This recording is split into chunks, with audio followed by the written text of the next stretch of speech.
प्रधानमंत्री मोदी ने नए साल की पूर्व संध्या पर एक तरह से अपनी सरकार का मिनी बजट पेश कर दिया।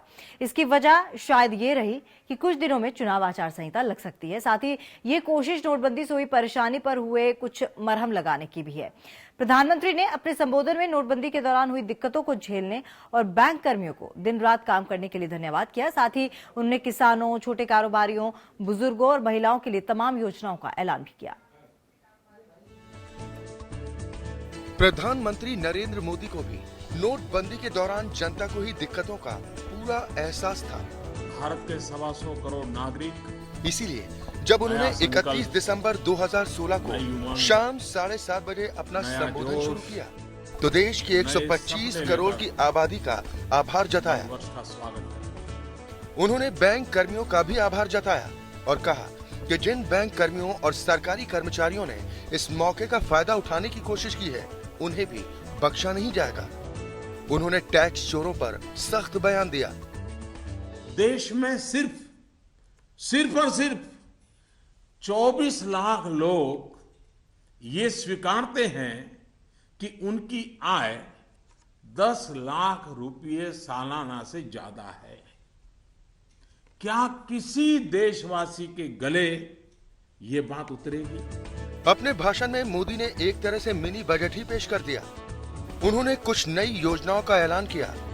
गरीब, निम्न मध्यम वर्ग और मध्यम वर्ग के लोग घर खरीद सकें, इसके लिए प्रधानमंत्री आवास योजना के तहत शहरों में नए घर देने के लिए 2 नई योजनाएं बनाई गई हैं। प्रधानमंत्री ने 9 लाख रुपए तक के कर्ज पर ब्याज में 4% और 12 लाख रुपए तक के लोन पर ब्याज में 3% की छूट का ऐलान किया। अब प्रधानमंत्री आवास योजना के तहत शहरों में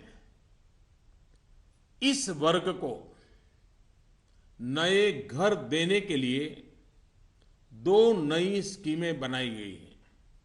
इसके तहत 2017 में घर बनाने के लिए 9 लाख रुपये तक के कर्ज पर ब्याज में 4% की छूट और 12 लाख रुपये तक के कर्ज पर ब्याज में 3% की छूट दी जाएगी। जिन किसानों ने खरीफ और रबी की बुआई के लिए कर्ज लिया, उस कर्ज का 60 दिन का ब्याज सरकार वहन करेगी और किसानों के खातों में ये रकम ट्रांसफर की जाएगी।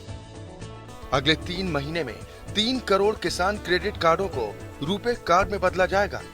सरकार ने छोटे कारोबारियों के लिए क्रेडिट गारंटी 1 करोड़ से बढ़ाकर 2 करोड़ तक का लोन क्रेडिट गारंटी में कवर होगा।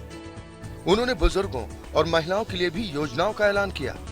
650 से ज्यादा जिलों में सरकार गर्भवती महिलाओं को अस्पताल में पंजीकरण और डिलीवरी, टीकाकरण और पौष्टिक आहार के लिए 6,000 रुपये की आर्थिक मदद करेगी।